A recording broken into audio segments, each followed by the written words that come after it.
네, 여러분 반갑습니다. 평경장입니다. 주말장이 가까워지면서 이번 하락 이후에 반등량이 조금씩 줄어듦에 따라서 장에 대한 의구심이 커져만 가고 있습니다. 이에 따라 숏을 외치는 사람들은 이 데드캣이 이제부터 꺾이면서 시작한다, 이런 말과 함께 시청자분들에게 공포를 주고 있는 상황일 텐데요. 오늘은 그래서 제가 주말에는 이 이틀간은 촬영을 하지 않으니까 이 주말 시간까지 포함시켜서 장 상황 브리핑 드리도록 하겠습니다.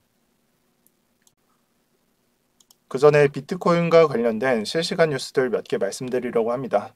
그래서 급상승 재료로 쓰였었던 엘살바도르의 비트코인 법정화폐 채택이 한 단계 더 현실로 다가왔습니다. 그래서 9월 7일, 9월에 실질적으로 사용을 한다는 소식이고, 기존 달러를 이 기존 통화로 유지를 하고 그 다음에 비트코인을 선택적으로 이용을 한다고 하니까 참고를 해주시고요. 이 분석가들은 이러한 소식, 엘살바도르의 법정화폐 채택 소식을 엘살바도르의 경제적인 상황과 그리고 비트코인의 엄청난 변동성이 최악으로 가게 된다면 엘살바도르 측에서는 비트코인 사용을 철회할 수도 있다, 이것에 주의하라라고 언급을 했습니다. 그래서 이전에 테슬라 건도 얘기를 했고요. 저 역시도 지금 장에서는 이 부분이 호재로 작용을 하지만, 말도 안 되는 하락장, 비트코인이 만약에 말도 안 되는 하락장이 나온다면 그 법정화폐 채택을 철회하는 것에 대해서는 가능성을 조금은 염두에 두어야 한다라고 생각을 합니다. 또 추가된 호재 중 하나가 호로이츠 VC사가 암호화폐 펀드를 만들어서 2조가량의 펀드를 구성했다라고 합니다.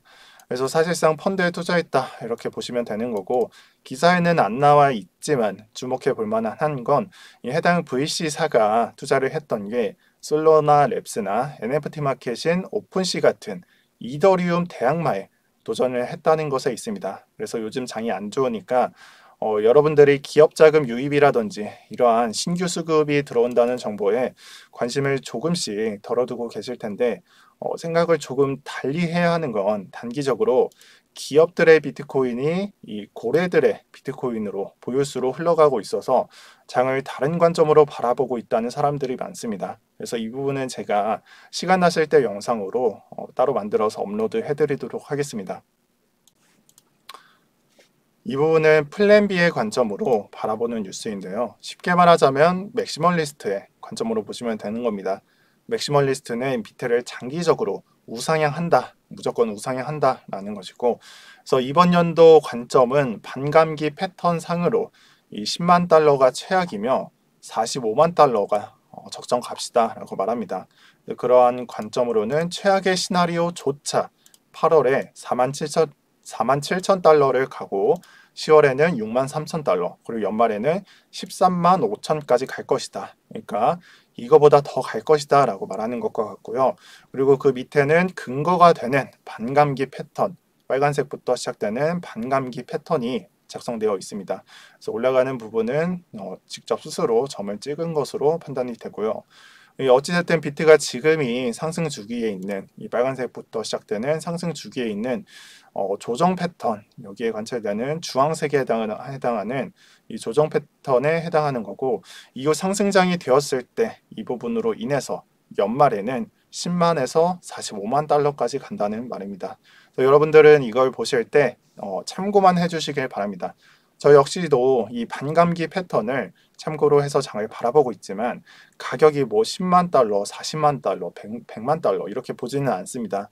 그래서 추후에 하반기에 이 부분은 수급의 문제가 어떻게 해결될지 아직 생각을 못해서 제시드리지 못하는 점 양해 부탁드리고요. 그럼에도 불구하고 저는 저 같은 경우에도 조정 이후에 상승장을 나올 것이다 라고 보고 있다는 점만 참고 부탁드리겠습니다. 현재 리플과 SLC 법적 분쟁에서는 SLC가 특정 내용으로 이 기각을 신청했습니다. 그래서 리플넷사 측에서는 전 재무국장을 이 증인으로 신청을 했으나 SLC가 기각을 신청함에 따라서 이 부분이 기각된다면 추후 리플은 5% 정도 하락을 할 것으로 보고 있고, 반대로 된다면 상승 요인으로 적용받을 수 있습니다. 그래서 항상 강조드리지만 이러한 내용이 누가 이긴다, 진다 라기보다 결과까지 어떠한 과정을 밟고 있는지 계속 브리핑 드리고 있는 점 참고하셔서 이 싸움이 어떻게 돌아가고 있다는지만 인지해 주시길 바랍니다. 자, 그리고 마지막으로는 미국의 상황에 대해서 한번 말씀드리겠습니다. 미국은 이번 코로나 사태 이후 무제한적 양적 완화를 진행하면서 결국에는 부채 한도 수준이 약 3경에 거의 다다른 것으로 보고 있습니다. 그래서 해당 소식이 이것을 늘린다, 한도를 늘린다 만다라고 하는 게 7월 말에 결정된다라고 하니까 주목해서 봐주시고요. 결국에는 부채 한도 수준이 높아지지 않는다면 국채를 발행할 수 없다라는 것을 인지해 주시고, 다만 어쩔 수 없이 이 수준을 높일 수밖에 없다라고 보고 있는 것은 이 국채를 미발행 시에는 엄청난 후폭풍이 다가올 것을 누구나 다 알고 있기에 결국에는 높일 수밖에 없다라고 판단 중입니다. 다만 이 한도를 높이는 것에 난항을 겪을 경우에는 오바마 정부 때처럼 미국의 신용 등급이 낮아지면서 증시 쪽에서는 급락이 나올 수밖에 없는 상황이라는 점을 참고해 주시고요. 그 부분으로 인해서 비트코인도 영향을 받을 수밖에 없다는 점 추가로 말씀드리겠습니다. 자, 마지막으로 시황 부분 말씀드리면서 영상 마치도록 하겠습니다. 현재까지 3일 연속 양봉으로 무난하게 반등장을 만들어주고 있고 1차 저항 구간인 35에서 36K에서 쉽게 못 올려주고 있다는 점을 지금 확인할 수가 있습니다. 그래서 이 부분으로 인해서 단기 조정이 실현 중이며 이전의 하락량을 생각하면서 여기서 반등량이 끝난 거냐? 라는 의심을 할 수 있는 구간입니다. 하지만 와이코프 패턴상 반등 관점은 계속되고 있다라고 말씀드리겠습니다. 그래서 추가로 말씀드리고 싶은 것은 조정은 언제나 동반될 수 있습니다. 하지만 조정폭에 주의를 하라고 말씀드리고 싶습니다. 그래서 그 조정폭은 너무나 당연한 거겠지만 31K까지 내려온다면 추세 전환이 다시 역전되는 거고요. 만약 그렇게 된다면 일봉상 시가를 방문을 할 것입니다. 그래서 이전에 쌓아놓았던 시가 부분을 참고해 주시고 저 같은 경우에는 2차 눌림목에 해당하는 가격에서 물량을 매수를 한 편이며 현금 비중의 50%를 들어간 편입니다. 그래서 이 시가 부분을 이탈하냐 안 하냐를 계속해서 주시하며 보고 있습니다. 그래서 아직 전봉의 시가를 뚫기도 전이니까 긴장을 해야 할 때는 아니지만 조금이라도 더 빠진다면 실시간으로 장을 관찰할 예정입니다. 그래서 뭐 여러분들은 올라간다고 내려간다고 이렇게 궁금해 하실 텐데 저 같은 경우에는 28K부터 와이코프 패턴을 보면서 반등을 노리고 있는 중이고 여러분들한테 반등을 제시해 드렸습니다. 그래서 첫 양봉 이후에 거래량은 조금씩 줄어들고 있는 상태지만 이전의 거래량을 보게 된다면 평균가스는 된다라고 생각하고 있고요. 무엇보다 저가를 크게 이탈하지 않은 상태라는 점을 그 점을 의의를 두고 있습니다. 그래서 쉽지 않은 장일 겁니다. 사람들은 24K를 외치는 사람들도 있고 죽을 때까지 뭐 몇 년간 들고 간다라고 말하는 제 지인들도 있고요.